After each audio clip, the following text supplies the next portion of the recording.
C'est un rêve devenu réalité d'être ici sur le Dakar. Je l'ai toujours voulu, autant que je m'en souvienne.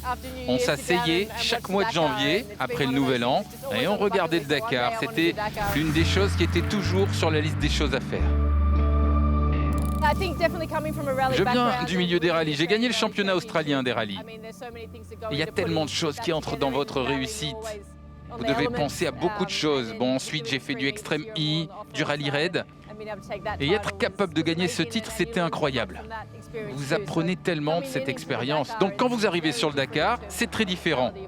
Il faut être capable d'apprendre et de s'adapter à différentes choses.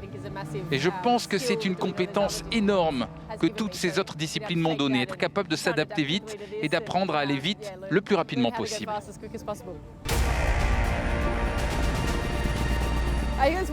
Je suppose que l'un des défis du Dakar, c'est que vous voulez aller vite. En rallye, vous allez aussi vite que possible à chaque virage. Et si vous aviez pu aller un peu plus vite dans un virage, c'est que ça n'était pas bon. Mais sur le Dakar, il est tout simplement impossible de savoir ce qu'il y a après chaque virage. L'un des défis, ça consiste à essayer de garder le contrôle. Surtout si vous devez faire demi-tour pour trouver un contrôle de passage ou si vous perdez un peu de temps dans la navigation. C'est là que vous devez comprendre que c'est une épreuve d'endurance. Vous voulez aller vite, vous le pouvez, mais vous ne pouvez pas non plus le faire tout le temps. Vous devez en quelque sorte ne pas vous frustrer et être capable de rester cool. À un moment, il y a eu 2 buggy de South Racing ensemble. On a continué ensemble pendant un moment, ce qui était génial. Mais ensuite, on a rattrapé un des énormes camions dans les dunes de sable. Et donc, il a fallu faire le tour du camion. Il n'y avait pas de place pour que j'aille à droite, donc je suis allé à gauche. On est en train de franchir cette dune et je me dis, j'espère que cet énorme camion nous a vus tous les deux parce qu'il y a ces 2 Can-Am qui le contournent à l'extérieur. Donc ouais, pour de vrai, c'était vraiment une expérience. Waouh!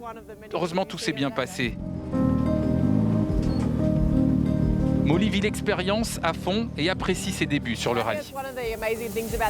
Une des choses incroyables, c'est le bivouac. Tout le monde est ici parce qu'il veut vraiment y être.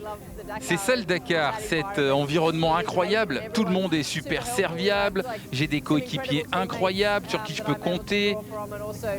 Il y a beaucoup de gens du paddock Extreme E aussi qui sont là. Des gens comme Nasser, j'ai pu lui parler.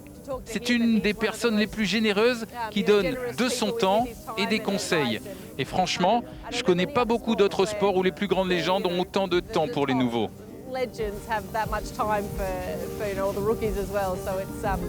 C'est assez spécial. C'est une excellente occasion pour quelqu'un comme moi de pouvoir avoir ces gens qui sont prêts à me guider.